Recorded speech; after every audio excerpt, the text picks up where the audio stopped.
야담 이야기. 내겐 너무 가벼운 부인. 옛날 어느 마을에 지주의 땅에서 농노로 일하는 가난한 농부가 살고 있었습니다. 그런데 이 농부의 부인은 말이 너무나도 많은 여자여서 잠시도 생각이 난 말을 참지 못하고 그 말을 해야 직성이 풀리는 사람이었습니다. 그런 부인 때문에 농부는 늘 골치가 아픈 일이 아주 많았습니다. 하지만 착한 농부는 그래도 이 부인을 아주 사랑해 주었습니다. 하지만 그와 부인만 알고 있어야 할 비밀이 마을 사람들에게 공공연하게 소문이 나는 것은 그도 영 탐탁치만은 않은 일이었습니다. 이보게 자네, 요즘 엉덩이에 종기가 났다며? 응? 그걸 자네가 어찌하는가? 내 엉덩이를 언제 봤는가? 아니, 재순 씨가 우리 어머니한테 얘기를 했더라고. 아유, 많이 큰가? 자네 엉덩이가 3개가 되었다던데. 그걸 또 그새 가서 얘기를 했단 말인가? 아유 세상에, 어제 난 종기가 채 곰기도 전에 순식간에 온 마을 사람들이 이 농부의 종기 소식을 알게 되었으니 이 농부는 부인의 가벼운 입에 기가 막히고 코가 막힐 노릇이었습니다. 농부는 곧 부인에게 갔습니다. 아니 여보, 어머, 당신 오셨어요? 왜 이렇게 빨리 돌아오셨어요? 마을 사람들이 어째서 내 엉덩이에 난 종기를 다 알고 있는 것이오? 왜 자꾸 말을 여기저기 하고 다니냐 이 말이오? 아니, 그게 그러니까 당신 엉덩이에 난 종기가 너무 아파 보이고 걱정돼서 혹시 빨리 종기를 낫게 하는 방법이 있나 하고 여기저기 물어보러 다닌 거예요. 저는 그저 당신이 빨리 나으면 좋을 것 같아서 화나셨어요? 저는 당신을 위해서 그런 건데. 부인은 화를 내려는 농부의 눈치를 살피며 울먹거렸습니다. 그러니 착한 농부는 금세 마음이 누그러졌습니다. 아니 그렇구만. 아유 그래도 내가 좀 부끄러우니까 그런 것은 웬만하면 우리끼리 잘 해결합시다. 세상에, 제가 당신을 부끄럽게 했군요. 제가. 아니요 자자 이리 오시오 이리 와. 아니 우리 부인이 날 위해 그런 것인데 내가 몰라줬구만. 서방님, 농부는 울먹거리는 부인을 꼭 안아주었습니다. 매번 이런 식이었습니다. 그런데 그러던 어느 날 농부가 밭을 가는데 갑자기 땅에서 뭔가 땅땅하며 걸리는 소리가 들렸습니다. 이게 뭐야? 웬 항아리가? 농부는 항아리를 땅속에서 꺼내봤습니다. 그런데 이게 웬걸, 항아리 안에는 돈이 가득 담겨 있었습니다. 세상에 이게 다 얼마야? 이 수천 냥은 돼 보이는데 이게 무슨, 야, 횡재했구나, 횡재야. 농부는 크게 기뻤습니다. 그러나 이 농부는 농노의 신분이었으므로 만약 이 사실을 이 땅의 관리인이나 지주가 알게 된다면 이 돈을 다 뺏기게 될 것이 분명했습니다. 농부는 황급히 항아리를 집에 가져와서 아무도 모르는 곳에 깊숙하게 숨기고 이 일을 어떻게 처리해야 할지 고민을 시작했습니다. 이 일은 어쩌나?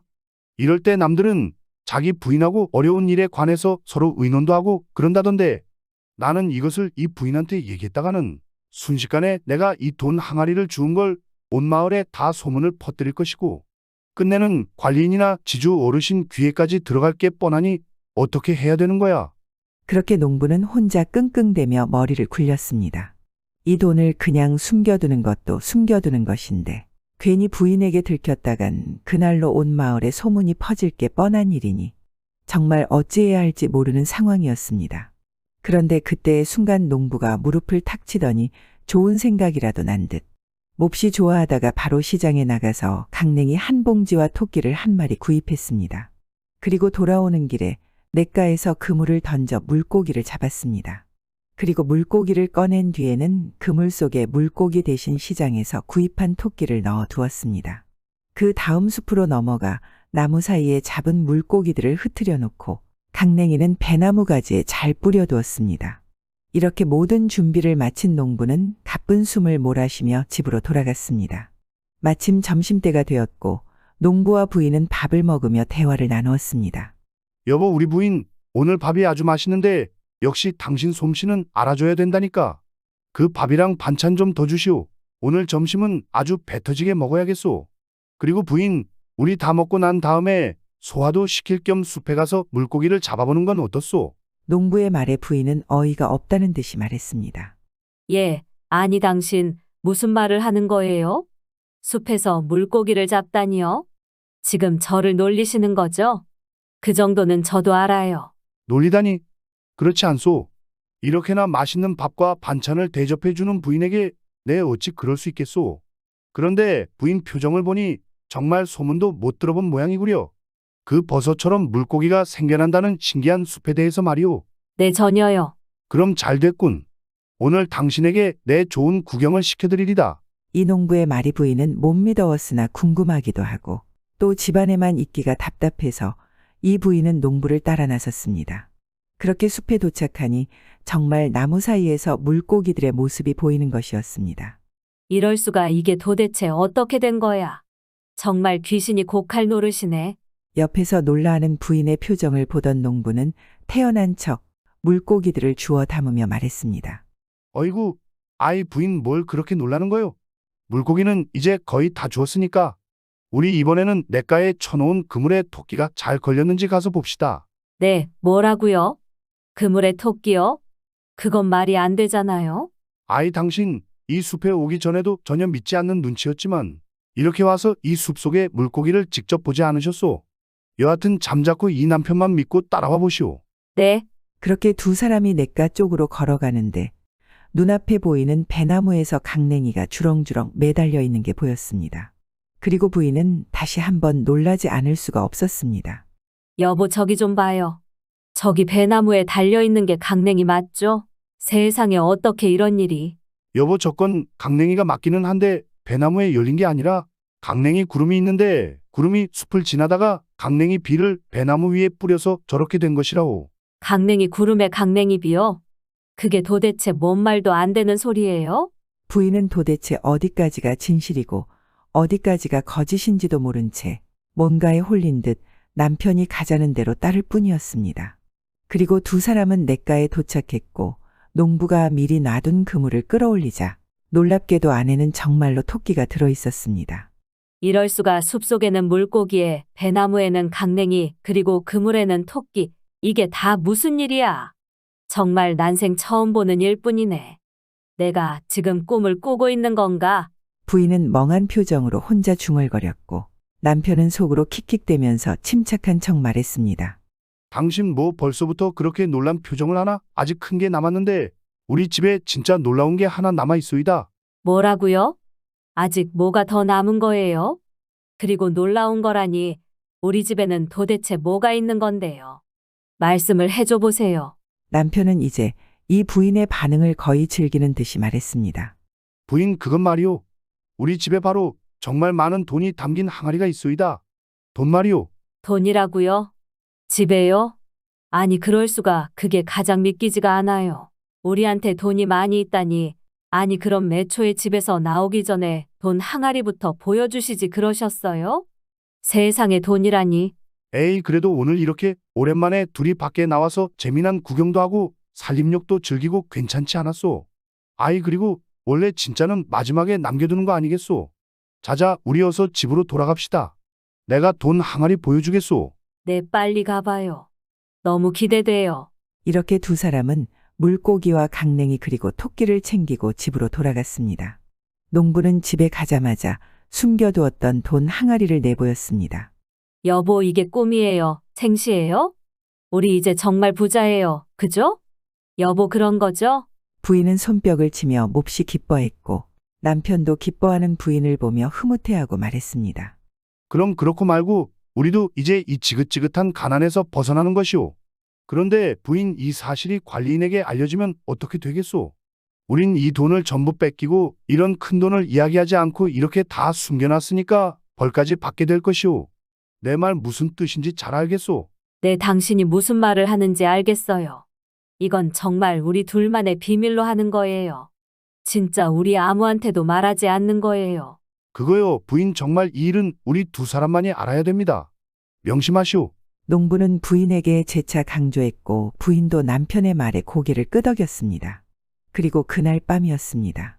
집 밖에서는 사람들이 시끄럽게 떠드는 소리가 들렸습니다. 아니 밖에 왜 이렇게 시끄럽지 여보? 잠시만 보고 올게요. 부인의 말에 이 남편이 재빨리 말했습니다.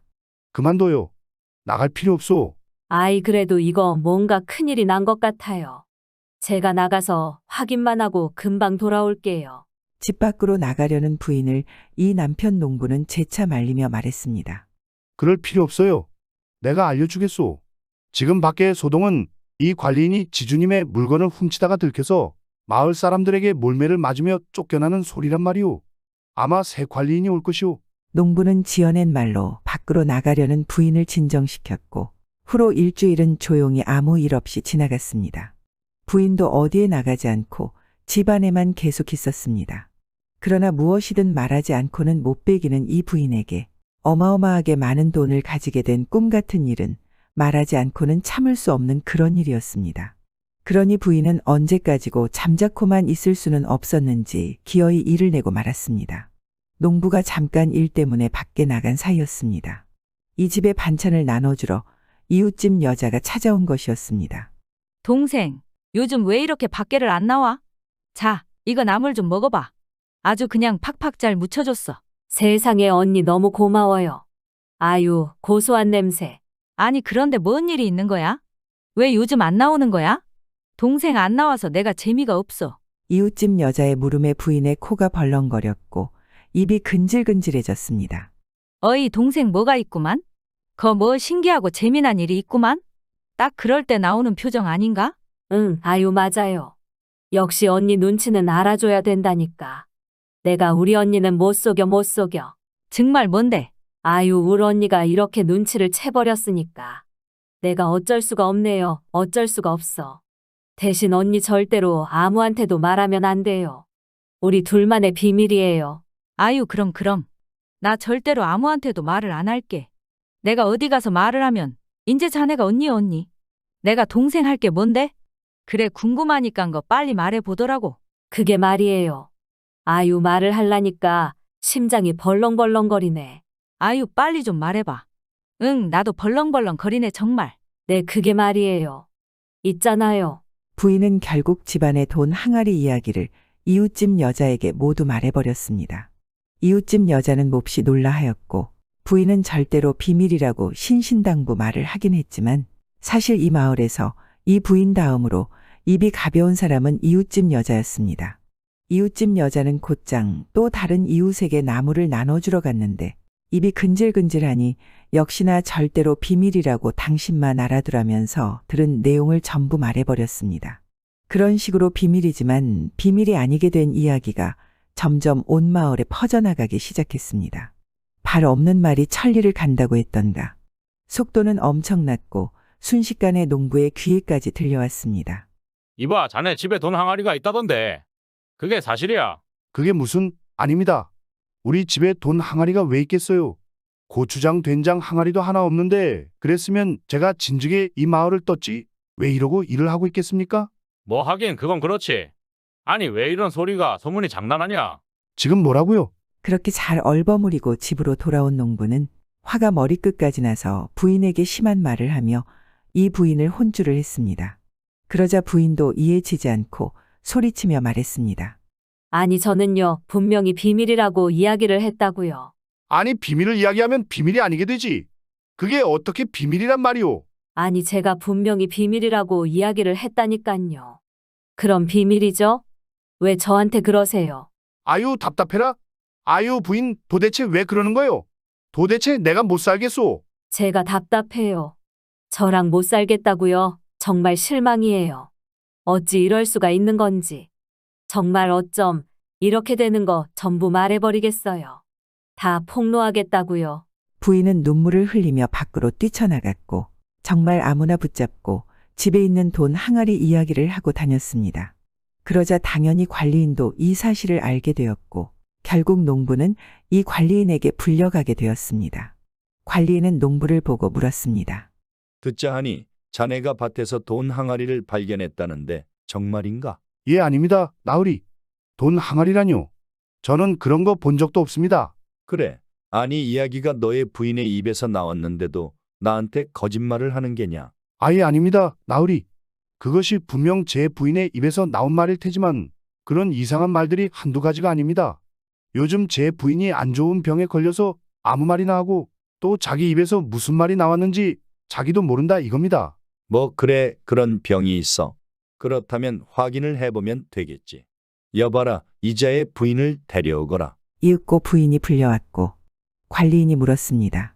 네, 묻겠다. 너의 남편이 돈 항아리를 발견한 게 사실이냐? 예, 나으리, 사실입니다. 부인의 대답에 관리인은 농부를 보며 말했습니다. 아이 자네 이래도 발뺌을 하겠는가? 아닙니다. 나으리 사실이 아닙니다. 저게 다 병 때문에 저렇습니다. 지금 제 부인은 자신이 무슨 말을 했는지도 모를 겁니다. 그럼 언제 돈 항아리를 처음 봤는지 물어봐 보십시오. 관리인은 표정을 찌푸리며 부인에게 물었습니다. 그 돈 항아리를 본 게 언제였느냐? 언제였냐고요? 그건 제가 정확히 기억하고 있습니다. 이상한 숲속에서 물고기를 주워온 날이었어요. 부인의 말에 이 관리인은 조금 이상한 표정을 짓더니 말했습니다. 뭐라고 이상한 숲에서 물고기를 주워와? 그게 뭔 소리인가? 계속해 보거라. 그리고 난 다음에 강냉이 비를 맞은 배나무에서 강냉이를 따왔고, 그리고 그물에 토끼가 들어있어서 그것도 챙겼었습니다. 이거 뭔가 말이 점점 이상한데? 또 더 할 말이 남았느냐? 제 남편이 어이없게도 제가 병에 걸렸다고 하는데 저는 멀쩡합니다. 억울해요. 그리고 그날 밤 관리인께서는 마을에서 주민들에게 쫓겨다니고 계셨습니다. 그러고 보니까 그래서 제 관리인이 오셨을 거라고 했는데 어찌 되는 거지? 뭐라고? 아니 내가 누구에게 쫓겨? 그게 무슨 말이냐? 나으리 나쁘게는 생각하지 말아 주십시오. 관리인 나리께서 지주님의 물건을 훔치다가 들켜서 주민들에게 몰매를 얻어맞으며 쫓기고 계시지 않으셨습니까? 아니 이 여자가 지금 무슨 말도 안 되는 말을 하는 거야? 아까부터 정말 어이가 없는 소리만 하고 있지 않은가? 뭐 내가 마을 사람들한테 얻어맞고 쫓겨다녀? 참으로 무례하구만. 여봐라고 아무도 없느냐? 이 여자를 지금 당장. 그때 재빨리 농부가 관리인 앞에 무릎을 꿇고 나서서 말했습니다. 나으리 정말 죄송합니다. 아까 말씀드리지 않았습니까? 제 불쌍한 부인이 이런 중병에 걸려서 나리께 실수를 한 것입니다. 제 잘못입니다. 제가 부인을 잘 돌봤어야 하는데 저를 벌하시고 불쌍한 제 부인은 제발 한 번만 용서해 주십시오. 나으리 부탁드립니다. 관리인은 벌을 주려 했으나 병에 걸렸다는 부인의 심각한 상태를 보아하니 딱한 마음도 들고 또 이 농부가 무릎을 꿇고 울면서 용서를 구하니까 이내 화났던 마음도 수그러졌습니다.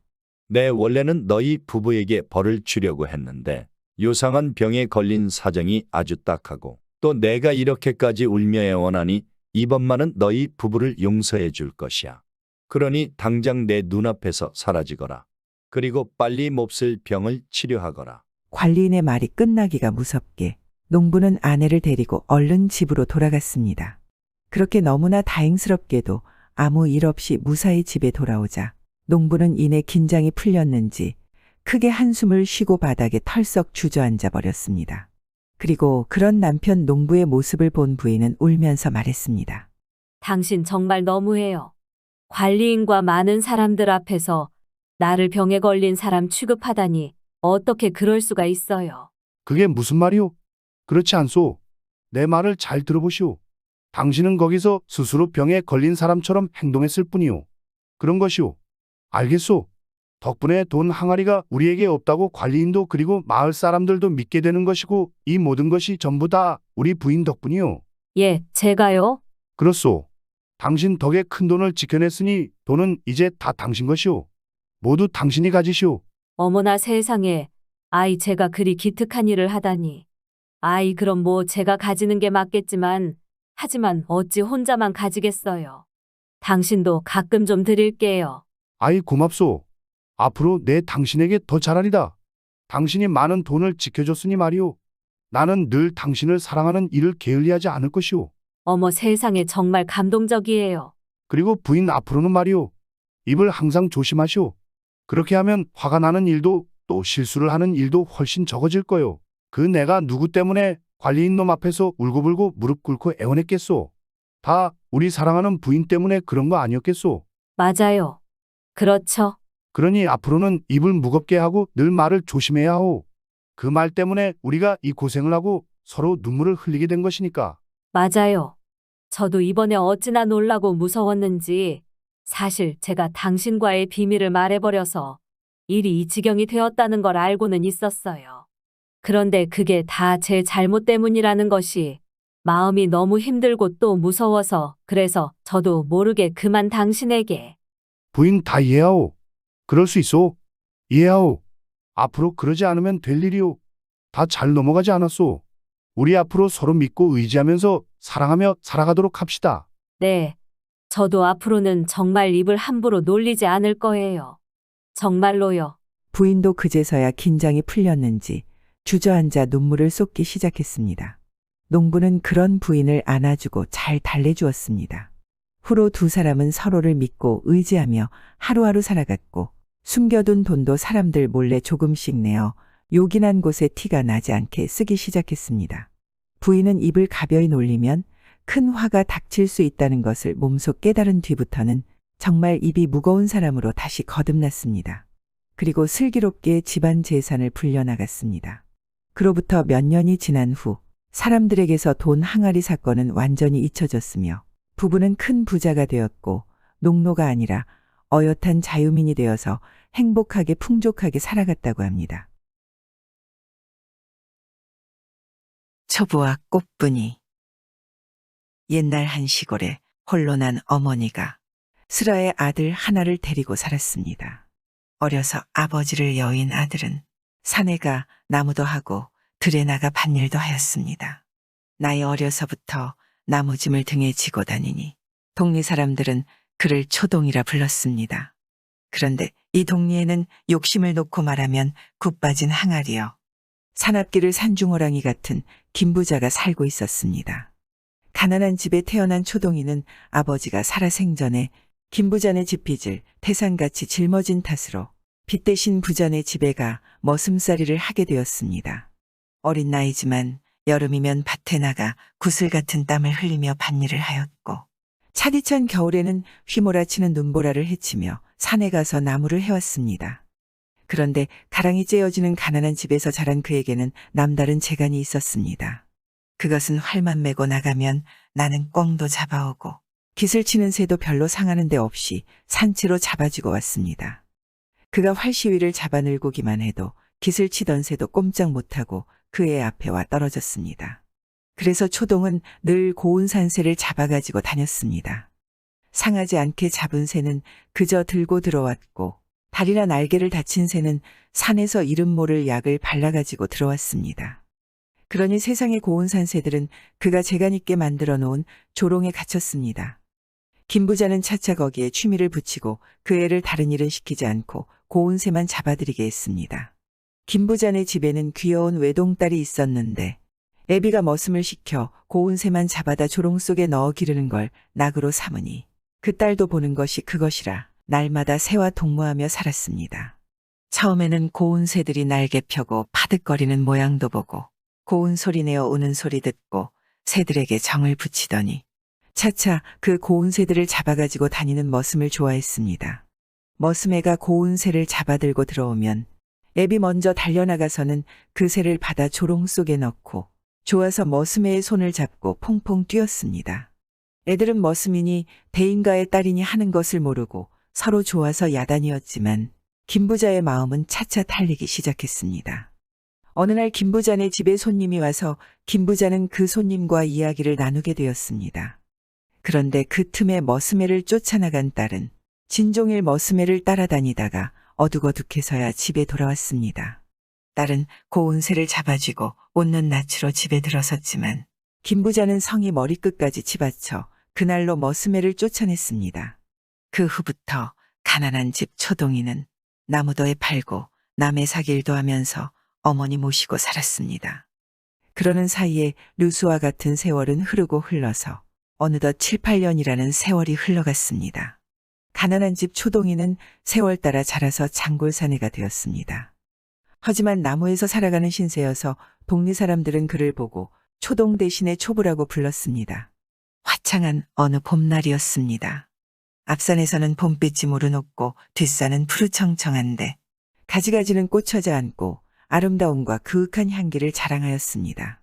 초부가 일밭에 갔다가 나무 한 짐 지고 성큼성큼 걸어오는데 앞을 보니 굽이굽이 흐르는 맑은 물도 빛을 잃고 가지가지 피어난 꽃들도 무색하였습니다. 눈앞이 해달이 뜰 때처럼 환해지는지라 초부는 나뭇집 내려놓고 맑은 물에 세수하며 또다시 앞을 내다보았습니다. 초생달 같은 고운 눈썹 아래 새별 같은 눈이 빛이 뿌리는데 천상에서 내려온 선녀처럼 이뻤습니다. 그런데 꽃분이는 다른 데로 가지 않고 고추 초부의 앞으로 걸어왔습니다. 웃는 듯 반기는 듯 초부를 쳐다보는 그 자태는 꽃본나비여 물찬 제비와도 같았습니다. 초부는 꽃분이를 보자 그제 날 그와 속곱동무되어 고운 새 잡아가지고 놀던 생각이 나서 저도 모르게 웃으며 입을 열었습니다. 너 꽃분이가 아니냐? 그래, 나 꽃분이다. 너 초동이지? 난 초동이 아니라 지금은 초부라고 한다. 그런데 너 어찌하여 우리 집에 놀러 오지 않니? 난 그 고운 새만 보면 너 생각나서 못 견디겠다. 너의 아버지가 무서워 못 간다. 그럼 우리 아버지가 어디 나가시면 와. 그저 이렇게 보면 되지 뭐. 이날 냇가에서 꽃분이를 보고 집에 돌아온 후부터 초부의 가슴 속에는 사랑의 싹이 움트기 시작하였습니다. 긴긴 밤엔 꽃분이가 눈에 삼삼하여 잠 못 이루고 청청백일에는 어쩌면 꽃분이가 찾아오는 것만 같아서 손에 일이 잡히지 않았습니다. 하지만 쌀독에 거미줄이 치고 새양쥐 볼가심 할 것도 없는 가난한 집 초부에게 싹수가 없었습니다. 그리운 그 생각은 타오르는 불같이 가슴속에 솟구치는데 가자니 호랑이같이 무서운 부자가 올방자 틀고 앉아서 그림자조차 얼씬하기 어려웠고 밤에 몰래 담장이라도 뛰어넘자니 담장은 높고 높아서 오를 수도 없었습니다. 그렇다고 마음을 돌리자니 사내가 한 번 먹은 마음이라 애울 수 없는 물처럼 한 골로만 용용이 흘러서 더는 어쩌는 수가 없었습니다. 초부는 긴긴 밤마다 잠 못 이루다 마침내 제 생각을 태산같이 믿어오는 어머니 앞에 내놓고야 말았습니다. 어머니, 저는 꽃분이한테 장가들렵니다. 아님 밤중에 홍두깨 내밀듯 아들이 불시에 꿈에도 생각지 못한 말을 꺼내니 어머니는 깜짝 놀라 얼굴까지 새파랗게 질렸습니다. 너 이 자식아, 너 정신 나가지 않았니? 어머니, 이 자식은 어머니를 속이지 않고 제 속에 말을 내놓았소이다. 그래, 우리같이 하천한 사람이 어찌 그런 부잣집 딸과 혼사를 맺는다고 그런 생각까지 감히 하느냐? 부자는 대인이고 우리는 소인인데 그래, 내가 하늘이 정한 그런 법도 얼토당토하는 생각하느냐? 아예 오르지 못할 나무는 쳐다도 보지 말아라. 어머니는 머리를 흔들며 아들의 생각을 막 밀어버리려 했지만 아들은 또 아들대로 제 생각을 굽히지 않았습니다. 어머니, 그런 말씀 마세요. 꽃분이는 부잣집 딸이오나 나를 좋아하니 한번 가서 혼사말을 내보세요. 되고 안 되는 건 청혼이나 해봐야 알게 아니옵니까? 아들은 어머니 보고 청혼을 가라고 졸랐지만 어머니는 아들이 정신 나간 소리를 한다면서 더는 아들의 말을 들어주지 않았습니다. 그러니 아들은 땅이 꺼지게 한숨만 풀풀 쉬더니 며칠 지나지 않아서 몸져 누워 식음을 전폐하고 말았습니다. 어머니는 슬하에 하나밖에 없는 아들이 식음을 전폐하고 누우니 아들의 곁을 한시도 떠나지 않고 그 아들을 돌보았습니다. 그래도 초부는 밥 한술 뜨지 않고 어머니 보고 자기 소원만 풀어달라고 졸랐습니다. 하지만 어머니는 그런 엄두를 내지 못하였습니다. 며칠이 지나니 아들은 임종 전에 유언이라도 남기듯 어머니의 손을 잡고 떠듬거리며 말하였습니다. 어머니, 제 소원 풀어주세요. 어머니 갔다가 성사하지 못하고 돌아오신데도 아들은 눈을 감고 고이고이 죽겠소이다. 어머니, 아들의 마지막 소원이니 한 번만 들어주옵소서. 어머니는 기둥같이 믿어오던 남편을 황천에 보내고 난 후로는 그 아들을 보고 이날 이때까지 살아왔는데 이제 아들의 그 소원 풀어주지 않는다면 슬하에 하나밖에 없는 아들을 살려낼 것 같지 않았습니다. 그래서 어머니는 생사를 내걸었습니다. 그러니 담도 커졌습니다. 가세가 비난하다고 아들 가진 사람이 딸 가진 집에 혼사말까지 가지 못하고 아들이 생사 다투는데 앉아서 아들 죽이고 제살아서는 무엇하려니 생각하니 어디서 나온 힘인지 어머니는 자리를 벌떡 차고 일어났습니다. 어머니는 그 길로 고추 김부자네 집으로 찾아갔습니다. 독사같이 머리를 꼬나들고 새기눈을 해가지고 문전에 들어서는 초부의 어머니를 바라보던 김부자는 올해부터 올리기 시작했습니다. 무슨 일로 거지 행세를 해가지고 우리 문전에 마음대로 드나드는 거요? 네, 나리님한테 찾아올 일 말씀이 있어 왔사옵니다. 그래, 무슨 할 말이 있는고? 할 말이 있으면 어서 하게. 네, 올릴 말씀 다름이 아니라 저의 집 아들 녀석이 집에 꽃분이 때문에 식음을 전폐하였은즉 귀한 자식을 살릴까 하여 혼사말 왔소이다. 김 부자는 자기 귀를 의심하다가 분명 청혼 온 것이 분명한지라 분이 상투미까지 치받쳐 눈에 불을 일구며 펄쩍 뛰었습니다. 이 법도 모르는 거지냐나. 너는 하늘이 얼마나 높고 땅이 얼마나 두터운 줄도 모르느냐. 여봐라. 전현을 당장 잡아서 곤장을 안겨 내쫓아라. 부자가 돼지 멱다는 소리를 지르는 바람에 불시에 나선 녀석들이 몽둥이질하는데 어머니는 꼼짝도 못하고 물매만 숯에 얻어맞고 몸도 겨우 끌며 집에 돌아왔습니다. 어머니가 겨우 휘청거리며 집에 들어선 것을 본 아들은 무슨 일이라도 생긴 것 같아서 어머니 보고 대체 어찌 된 일이냐고 물었습니다. 그러니 어머니는 혼사말 같던 자초지종을 다 말하였습니다. 그러자 아들은 눈에 불을 번쩍 일구며 자리를 차고 일어났습니다. 날벼락이나 처갈놈 딸을 주지 않겠으면 그만둘고지 사람을 때리다니. 그래 가세가 비난하다고 청혼도 못하고 서로 마음이 오가는데 시집 장가 못 가게 하다니. 어디 두고 보자. 누가 이기나. 초부는 어머니 보고 자기 생각한 바를 말하며 주먹을 쥐었습니다. 이때 김부자의 딸도 주먹을 쥐고 호랑이보다 더 무섭다는 김부자 앞에 찾아갔습니다. 아버지, 왜 그렇게 무례하시와요? 자고로 아들 가진 사람이 딸 가진 집에 청혼하게 되었는데 아버지는 어이하여 청혼하러 온 사람을 반주검되게 때려서 쫓아나니까? 소녀 듣건데 이런 일은 자고로 없었는가 아옵니다. 당치 않은 소리 그만하지 못할까? 그래 부자대인 집에 빈자 소인들이 청혼하러 다닐 수 있다더냐? 소녀는 부친님이 어찌하든 초부를 섬기려 하니 그리 아세요? 김부자는 대노하여 펄펄 뛰었습니다. 그는 그렇게 금이야 오기야 하며 기르던 딸의 말이 떨어지자 성난 호랑이가 되어 딸을 내쫓았습니다. 이튿날이었습니다. 상투미까지 치받쳤던 김부자의 성이 아직 채 삭기도 전에 초부가 내일 밤으로 꽃분이를 데려간다는 소문이 온 동네에 쫙 퍼졌습니다. 김부자는 도골은 고추처럼 거무락불그락 해가지고 이런 말을 날라가지고 다니는 사람을 보기만 하면 반주검이 되게 해놓지 않으면 땅하고 우레를 올려 아예 상대방이 흙빛이 되게 했습니다. 그런데 차차 이런 소문을 날라가지고 다니는 사람이 한둘이 아니어서 소문은 소문대로 날개라도 돋친 듯 온 동네에 나돌았습니다. 지어 한다 하는 부자들끼리 이런 소문을 날라가지고 다니는 바람에 김부자는 더는 그런 사람들과 시향이질 할 수 없었습니다. 하여 그는 생각 끝에 힘꼴이나 쓰는 녀석들을 내세워 초분의 모자를 당장 잡아오라고 불호령을 내렸습니다.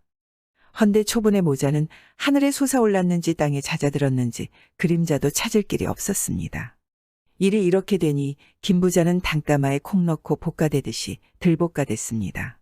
힘꼴이나 쓰는 하인들을 불러내다 담장 주위에 여기저기 세워놓고 대문에는 단단한 문지를 불러세우고 꽃분의 방 앞에는 팔자리에 힘이 불끈불끈 솟는 힘장수들을 세워놓고는 개미 한 마리 얼씬하지 못하게 하였습니다. 그래도 김부자는 마음이 놓이지 않아 눈에 불을 켜고 뜰악을 오가기도 하고 담장 밑에 나가보기도 하면서 파수를 제대로 보지 못하는 녀석들이 있는가 살피다가도 좀이라도 눈을 다른 데 파는 녀석들이 있으면 볼이 비뚤어지게 때리기도 하고 돼지 멱다는 소리를 지르며 눈을 부라렸습니다. 그 바람에 파수보는 하인들은 물론 일가 식솔들까지 옴짝 못하고 저마다 박아놓은 말뚝이 되고 말았습니다. 그런데 긴긴 밤을 눈 한 번 붙이지 못하고 지새우도록 초부는커녕 초부의 그림자도 보이지 않았습니다. 하룻밤을 꼬박 지새운 파수꾼들은 동산의 붉은 해가 불끈 솟아오르자 병아리처럼 꾸벅거리고 졸기 시작했습니다. 그러니 김부자는 또 석자넉자 펄펄 뛰며 야단이었습니다. 이렇게 되니 파수꾼들은 또 정신을 바짝 차리고 살피기 시작했습니다. 하여 이튿날도 무사히 지냈습니다. 그런데 사흘이 지나니 김부자의 독살에 눈 한 번 붙여보지 못한 하인들과 문지기며 꽃분의 방을 지켜섰던 힘장수들이 죄다 삶아놓은 시라지처럼 휘느르네 꼴기를 추지 못했고 집안 식솔들은 풀하지 않은 빨래처럼 돼버렸고 성난 호랑이처럼 눈에 불을 일구고 독살만 피워대던 김부자도 곤드라져 내각을 떼가도 알 수 없게 되었습니다. 바로 이날 저녁이었습니다. 은하가 기울어지고 북두칠성이 앵돌아지니 초부가 나타났습니다. 눈에 불이 둘둘 굴러 떨어지는 초부가 김부잔의 담장 밑에 이르니 담장을 지켜보던 하인들은 덩실한 코를 풀럭이면서 드렁드렁 코를 골며 자고 있었고 대문에 들어서니 문직이란 녀석은 큰 대문에 기대어 자는데 나무칼로 귀를 베어가도 모를 형편이었습니다. 하여 초부는 생각과 같이 대문을 열고 꽃분의 방 앞까지 갔습니다. 꽃분의 방 앞에 가보니 꽃분이를 지키던 한다하는 장수들도 서로 머리를 맞대고 자는데 쥐어 흔들어도 죽었는지 살았는지도 구분하기 어려웠습니다. 초부는 지체 없이 머리를 맞대고 자는 녀석들의 상투를 풀어서 서로 옥매어 놓고는 꽃분의 방에 뛰어들었습니다. 그런데 이렇게 안팎 사람들이 다 죽은 사람같이 되었는데 꽃분이 많은 미인도에서 갓 빠져나온 사람처럼 해달같이 환한 얼굴에 꽃같은 웃음 짓고 초부를 반겨 맞았습니다. 네, 그대 나를 반겨 맞아줄 줄 믿고 이렇게 어두운 밤에 찾아왔으니 나를 사랑한다면 날 따라 가기요. 이날이 오기를 기다렸어요.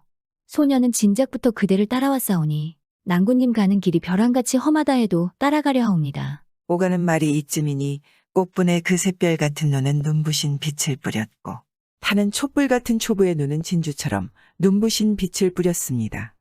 그들은 서로 쳐다보다가 지옥같이 답답한 그 방을 뛰쳐나왔습니다. 날이 밝자 꽃분의 방을 지키던 한 녀석이 겁이 덜컥 나서 머리를 번쩍 드니 누군가 상투를 쥐어 당겼습니다. 어느 녀석이 남의 상투를 당겨? 이 바람에 눈을 뜬 녀석들은 서로 남의 상투를 잡아채며 옥신각신하다 방 안을 살펴보니 꽃분이가 없었습니다. 깜짝 놀란 녀석들은 서로 제가 살겠노라 젖먹던 힘까지 내다보니 옥매놓은 상투는 옥죄이기만 해서 누구도 누구를 이기지 못하고 기진에 다 넘어지고 말았습니다. 김부자는 해가 점심대가 다 되어서야 잠에서 깼습니다. 또 하룻밤 무사히 잤다고 천천히 일어나 꽃분의 방부터 살피었습니다. 헌데 힘장수들이 상투를 서로 얽매고 다 쓰러졌습니다. 김부자는 그만 정신 나간 사람이 되어 꽃분이를 부르다 그의 대답도 듣지 못한 채 그 자리에서 정신 잃고 통나무 번져지듯 나 넘어졌습니다. 그가 언제 어느 때 가서야 개복하겠는지는 몰라도 초부와 꽃분이는 벌써 늙으신 어머니를 모시고 멀리 떠나가고 없었습니다.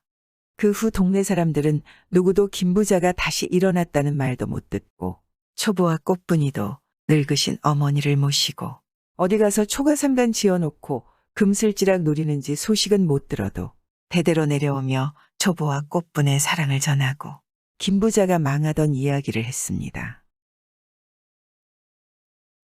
오누이라도 단둘뿐이니 부부가 될 수밖에요. 지금으로부터 400년 전 임진왜란 이후의 일이었습니다.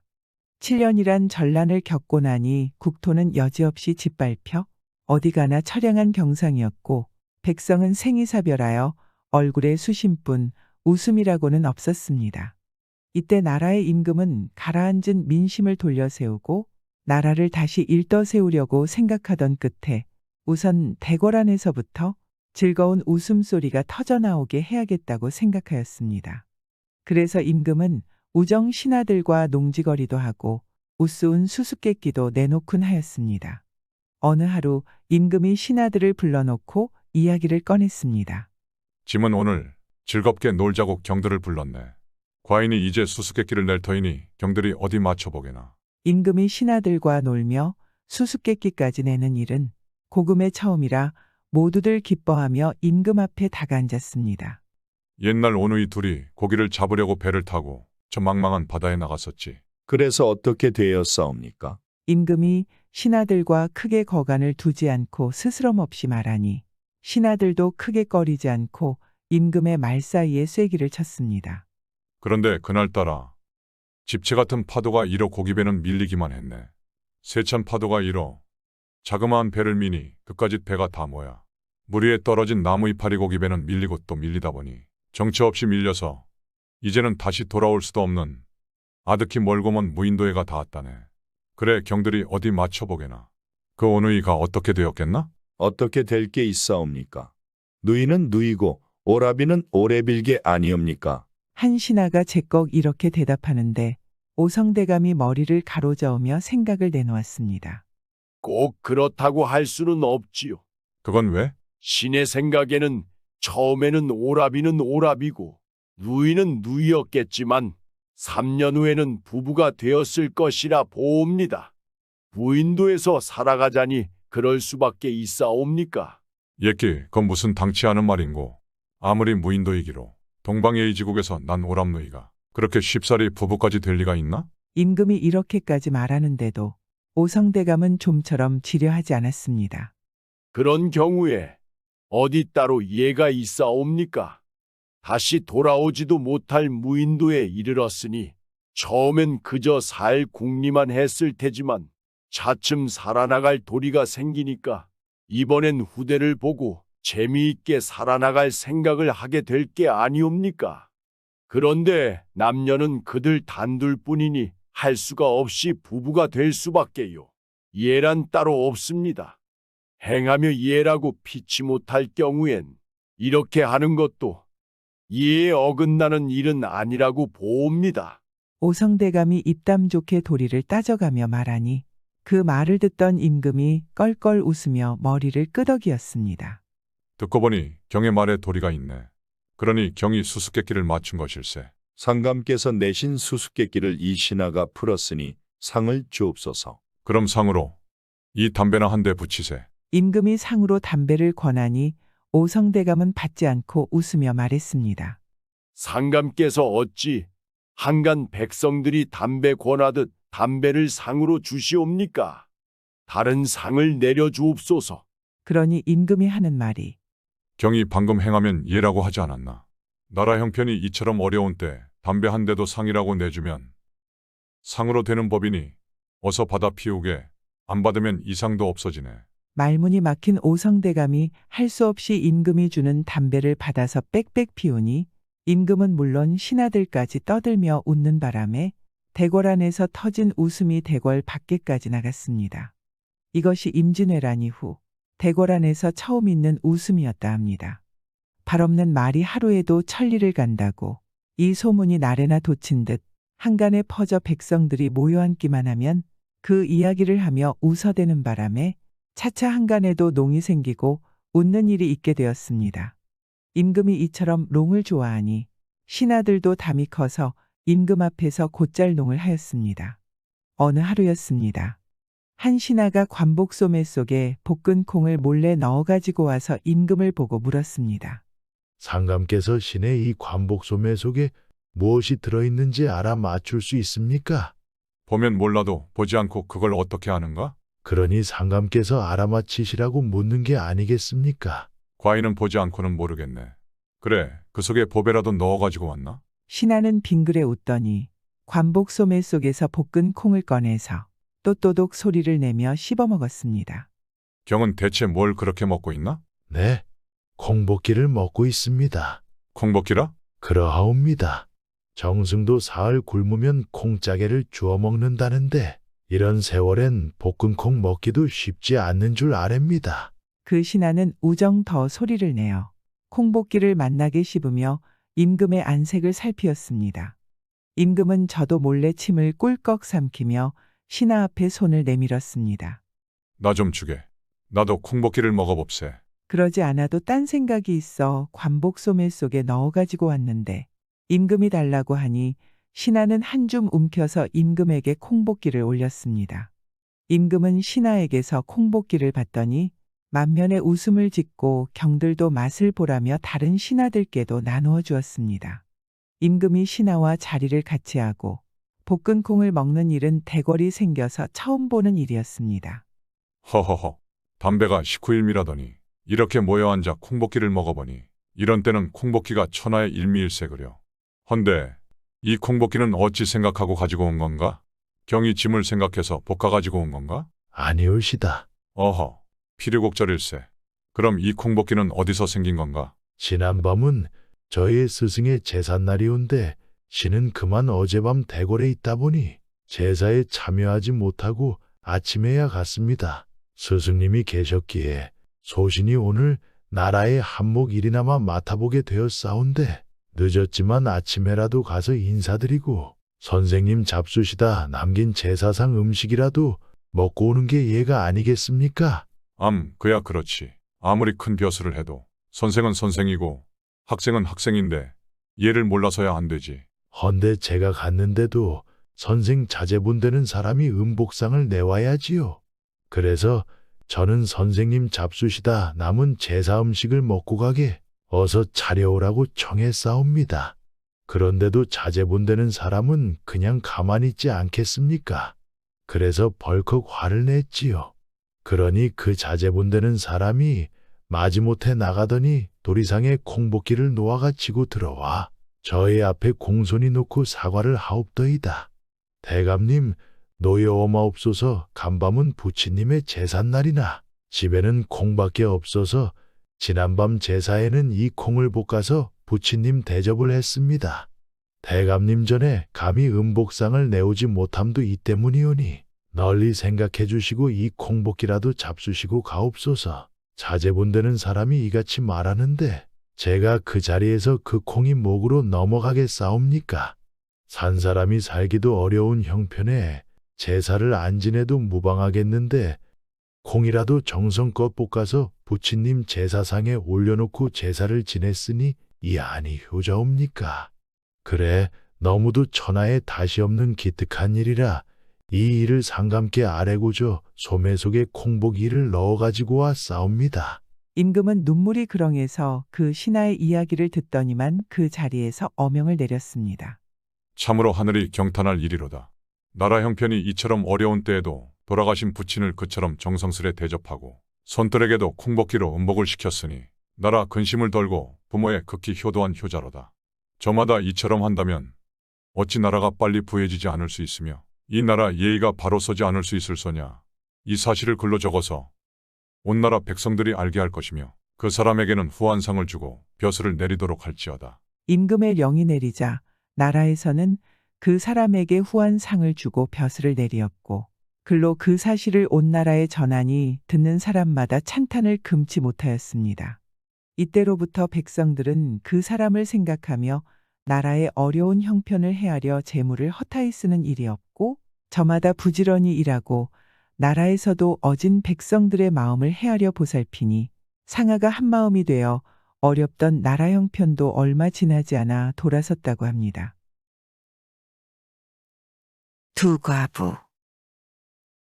어느 시골에 과부 하나가 살고 있었다. 오랜 동안 정절을 지켜온 그녀의 소문이 멀리까지 널리 알려져 있었다. 하루는 한 노승이 지팡이로 살인문을 두드리며 하룻밤 유숙을 청하자 과부는 공손히 합장을 하면 안처한 듯 말했다. 저희 집은 궁핍한 데다가 남정네가 없이 그것도 홀로 단칸방에서 살고 있으니 참으로 난감하옵니다. 그러자 노스님은 다시 한번 간곡히 청했다. 이미 날은 어두워지고 달리 인가가 없으니 자비심을 베풀어 일박하도록 허락하신다면 그 은혜가 클 것이요. 과부는 더 이상 거절을 하지 못하였다. 과부는 스님을 단칸방으로 안내하여 잡곡밥과 토장국이 남아 정결히 대접하였다. 한동안 두 사람은 말없이 앉아있다가 과부가 무한한 얼굴로 먼저 말했다. 대접이 소홀하여 참으로 부끄럽사옵니다. 아니요. 내 즐겁게 먹었소이다. 부인의 정성의 소승은 어찌 감사해야 할지 모르겠소. 참으로 배가 많소이다. 아닙니다. 피곤하실 터이오니 저는 괴념치 마시고 편히 쉬시도록 하십시오. 과부는 다소곳이 인사를 하고 아랫목에 스님의 자리를 보았다. 그러자 스님은 이렇게 말했다. 아니요. 나그네가 아랫목을 차지한 데서야 말이 돼요. 자, 부인, 소승은 염려 마시고 어서 자리에 드시지요. 아닙니다. 노스님을 어찌 윗목으로 밀어놓고 여인네가 아랫목을 차지하겠습니까? 그것은 예가 아니옵니다. 스님과 과부는 잠시 서로 사양하다가 스님이 아랫목에 눕고 과부는 윗목에 몸을 웅크리고 있다가 스르르 잠이 들어버렸다. 잠시 후 선잠에서 깬 과부는 아래가 답답하여 가만히 손을 가져가 보니 노승의 다리가 걸쳐 있었다. 그런데 이번에는 두근거리는 가슴 위에 노승의 손이 얹혀왔다. 과부는 다시 조심스럽게 스님의 손을 내려놓았다. 조용히 밤을 넘긴 과부는 새벽 일찍 살며시 일어나 정성껏 아침을 지어 노승에게 올렸다. 스님은 아침을 맛있게 들고 흡족한 미소를 짓더니 과부에게 이렇게 청했다. 부인, 집 몇 단만 주시겠소? 스님은 빠른 솜씨로 가마니를 하나 짜서 부인에게 주며 후한 은혜를 살해할 길이 없어 이것으로나마 소승의 감사의 정을 표하는 것이오. 하더니 호련히 떠나갔다. 부인은 괴이하게 생각하여 노승이 떠난 다음 가마니를 들여다보니 거기엔 쌀이 그득했다. 부인은 그 쌀을 정성스럽게 쌀독에 옮겼다. 옮기면 다시 또 차고하여 쌀이 끊이지를 않았다. 정절을 고이 지킨 이 과부의 소문을 이웃 마을의 욕심 많은 과부가 듣게 되었다. 그리하여 이 욕심 많은 과부는 스님이 나타나기만을 목을 느리고 기다렸다. 과연 어느 날 노승이 찾아오자 과부는 크게 기뻐하며 저녁을 대접하고 잠자리에 들었다. 그런데 아무리 기다려도 스님의 다리나 손이 걸쳐오지를 않는 것이었다. 과부는 급한 나머지 자기의 두 다리를 스님의 다리에 얹었다. 스님이 그 두 다리를 내려놓기를 몇 번이나 되풀이하자 이번에는 팔을 뻗어 스님의 가슴 위에 얹었다. 이렇게 과부가 올려놓고 스님이 내려놓기를 수 없이 되풀이하는 동안 날이 훤히 밝았다. 스님은 바랑을 챙겨 떠나면서 소문대로 가만히 하나를 짜주고 떠나갔다. 욕심 많은 과부는 기뻐 어쩔 줄을 모르며 정신없이 가만히 속을 들여다보았다. 이것이 어찌된 일인가? 그 속엔 약물이 가득 쌓여 있었다. 꿈틀꿈틀 그 흉측한 약물이 자기를 향해 달려드는 착각의 기겁을 한 부인은 마당에 걸어둔 큰 솥뚜껑으로 그것을 덮어버렸다. 그러자 약물이 곧 솥뚜껑을 밀치고 나와 바닥에 그득하였다. 부인은 사색이 되어 그것을 우물에 집어넣으니 우물도 차고 마침내는 온 집안 구석구석 약물이 어지러이 꿈틀거렸다. 욕심 많은 과부는 그 자리에서 졸도하고 말았다. 아마도 이것은 여인의 욕심을 뉘우치게 하려는 신승의 경계리라. 부인의 솟아오른 그것을 보니 그만. 옛날 옛적에 있었던 이야기입니다. 낙엽도 지고 뼈만 앙상한 나무가지들이 애처로운 비명소리를 지르는 겨울 어느 날 신창군의 신관사또가 내려왔습니다. 신관사또를 볼 것 같으면 구척희의 얼굴은 말상이요. 볼은 축 처졌는데 쭉 재진 족제비누는 피발이 선데다가 안개가 낀 듯 흐리멍텅해서 답답할 지경이었습니다. 사또의 이런 꼴만 봐도 사또는 심술사납고 술과 여자들이라면 오금을 못 쓰는 위인이라는 것이 뻔했습니다. 아니나 다를까 부임한지 달포가 지나도록 사또는 정사를 볼 대신에 기생부터 시작하여 오늘은 산놀이여 내일은 들놀이 게다가 어중이 떠중이 문무관원과 군내의 양반나 불행이들이 엇갈아 청하는 주연에는 한 번도 빠질세라 다 참여했습니다. 그때마다 술에 만취하여 부녀자들을 희롱하니 백성들의 뒤공론과 원망소리가 자자했습니다. 그러던 어느 날 호방의 초청을 받고 호방네 집으로 갔던 사또는 호방의 철을 보자 그만 첫눈에 환장할 지경이 되어 군내 인류기생까지도 쓴 외보듯하였습니다. 하지만 자기 밑에 있는 관원의 아내라 감히 범접은 못하고 은근히 추파를 보내며 낚시를 던졌지만 물리지 않았습니다. 호방과 그의 부인은 보고도 못 본 척 듣고도 못 들은 척하며 술과 안주만 권하는지라 사또는 벙어리 냉가슴 알트 낑낑 아름소리까지 내며 관하로 돌아가고 말았습니다. 사또는 관사에 돌아온 뒤 앉으나 서나 눈을 뜨나 감으나 호방 부인의 솟아오르는 보름달같이 환한 얼굴에 샛별 같은 눈동자, 제비 같은 몸맵시가 눈에 삼삼하여 며칠 밤을 뜬 눈으로 세우던 끝에 한 가지 꾀를 생각해냈습니다. 아침 조회가 끝나자 신관사또는 호방을 불렀습니다. 마음씨 비단 같아 평생을 남에게 싫은 소리 한번 해보지 못했고 달개 모가지도 비틀어보지 못한 호방이 개하에 들어서자 신관사또는 말상 같은 얼굴에 흉측한 웃음을 지으며 족제비 눈에 살기를 띠고 말했습니다. 호방을 부른 건 다름이 아니라 전날 호방네 집에서 잘 먹은 술과 안주에 취하여 고생하던 차에 마침 지나가는 금강산 도사님께 여쭈었더니 겨울철에 멍석달기가 특효약이라고 하는데 모두들 하는 말이 호방이 아니고서는 그걸 구할 수 없다고 하니 내 믿고서 특히 부탁하네. 2, 3일 내로 꼭 구해다 바치게. 전날의 행동을 보아 무슨 재앙이라도 닥쳐오리라고 짐작은 했으나 아닌 밤중에 홍두깨 내밀듯 엄동설안의 딸기를 얻어오라고 명령을 받자 호방의 눈아픈 졸지에 캄캄해졌습니다. 이건 늑대보다도 비위가 더 두텁고 승냥이보다 지독한 신관사또가 생트집을 잡아 나를 모해하거나 파직을 시키고 내 아내를 가로채자는 수작이다. 호방은 이렇게 생각하면서도 하는 수가 없어 예, 하고 물러나왔습니다. 집으로 돌아온 호방은 사랑방에 들어서자 문을 걸고 자리에 누웠습니다. 세상 만사가 귀찮았습니다. 사내 대장부로서 눈을 편히 뜨고 꽃 같은 아내를 짐승 같은 사또한테 빼앗긴다고 생각하니 입맛이 떨어지고 손맥이 나른한 게 차라리 그 꼴을 보지 않고 죽는 것만 못하였습니다. 벌써 몸종과 부인이 여러 번이나 다녀갔지만 호방은 문을 안으로 건 채 단마디 대답을 하고는 이틀째나 식음을 전폐하고 죽기만을 기다렸습니다. 이때 호방에게는 애지중지하는 14살 나는 아들이 있었습니다. 서당에서 공부하던 아들이 이 소식을 듣자 곧 집으로 달려왔습니다.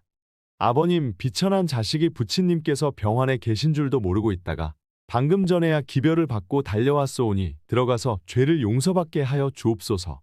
아니 내가 어찌 왔느냐? 하라는 공부는 하지 않고. 예, 부친님께서 병환에 계신다는 소식을 듣고 그리 골속에 들어가지 않아서 선생님께 말미를 청했더니 쾌히 승낙하셨습니다. 난 아무 병도 없으니 어서 돌아가거라. 아버지, 나라의 비밀이 아닐진데 부자간에 무슨 못할 말이 있어서 하나밖에 없는 자식마저 속이옵니까? 부친님께서 몸에 병은 없다고 해도 마음속에 가득 찬 수심이야 어찌 소자를 속일 수 있겠습니까? 옛말에 사람의 죽음은 효자로서도 대신할 수 없다고 했지만 백지장도 맞들면 가볍다고 했사오니 불효자식이지만 부친님의 근심을 나눠하기를 절절히 바라옵니다. 아들의 말에 목이 콱 메어 눈물을 줄줄 흘리던 호방은 간신히 한마디를 했습니다. 내가 알 일이 아니로다. 소자 아직은 철부지이지만 아버지의 피주를 타고 나지 않았사옵니까? 성인들의 말씀에 이르기를 부부간엔 비밀이 있어도 부자간엔 비밀이 없다고 했사온데 한고을의 호방이란 중임을 맡아보시는 부친님께서 어이하여 이다지도 견식이 좁으시나이까? 호방은 하는 수 없이 문고리를 벗겨주고 나서 아들의 물음에 한숨을 지으며 자초지종을 설파하였습니다. 아이고 아버지, 그만한 일에 뭘 시금까지 전폐하고 초심하시옵니까? 어서 일어나 진지나 드시옵소서. 소자 이 길로 산에 가서 딸기를 따다가 사또님께 바치겠나이다. 내가 애비라고 위로해서 하는 말은 고맙다만 하늘의 별따기가 엄동설하네 어디 가서 딸기를 따온단 말이냐? 제가 어찌 부친님을 속이겠습니까? 실은 소자에게 사또님의 분부에 대답할 만 한방책이 있어서 올린 말씀이오니 그리 아옵시고 일어나 진지상이나 받으시고 귀중한 몸 돌보시기 바라옵니다. 이튿날 소녀는 군수를 찾아갔습니다.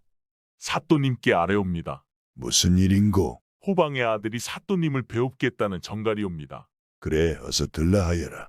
군수가 웃음집이 흔들흔들해서 자리를 고쳐잡고 내다보니 이마에 피도 마르지 않은 소년인지라 기쁨을 숨기며 네, 무슨 일로 왔느냐? 하고 물었습니다.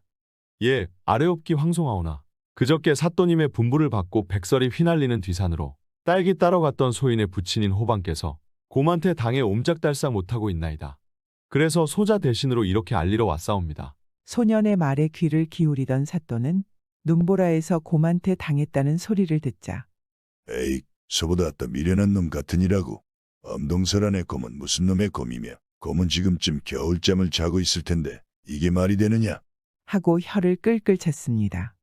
그 말을 기다리던 소년은 한 발자국 다가서며 사또님께 아뢰옵니다.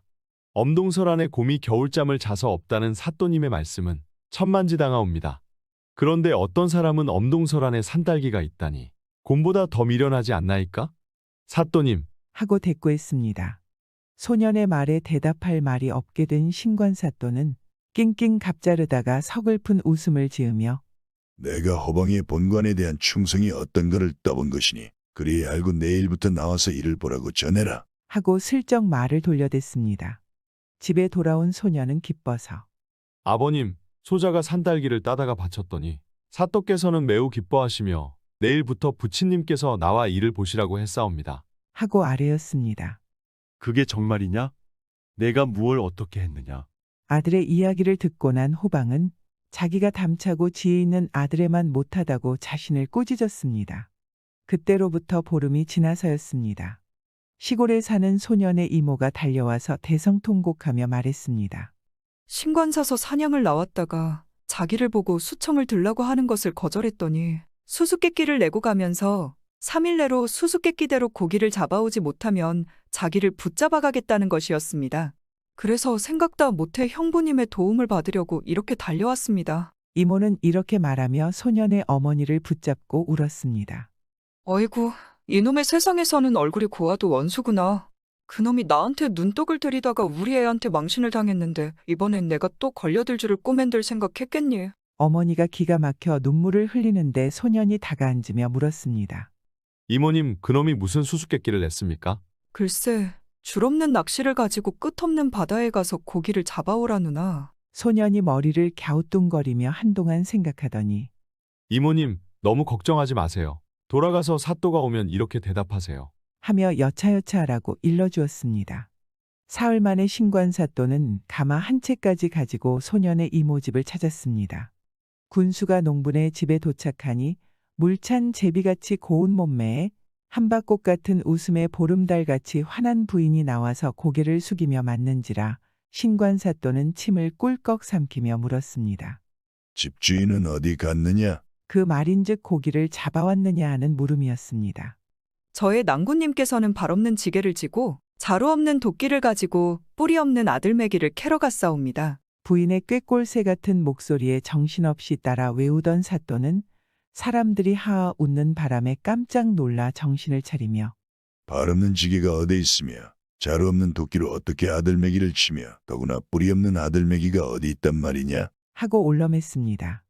그렇다면 줄 없는 낚시를 가지고 끝없는 바다에서 어떻게 낚시질로 고기를 잡을 수 있사옵니까? 사또가 농부 아내의 물음에 대답을 못하고 그건 하고 쩔쩔매자 옆에 있던 농부들은 배를 끌어안고 폭소를 터뜨렸습니다. 그 바람에 갯골망신을 당한 신관사또는 꼬리 빳빳이 도망치고 말았다 합니다. 그런데 이 사실이 소문이 나서 임금님 귀에까지 들어가니 임금은 당장 이놈을 내치라고 하여 결국 관직에서 물러나니 동네 사람들에게 평생 삿대질만 받으며 살았다고 합니다. 구독과 좋아요, 알람 설정은 사랑입니다.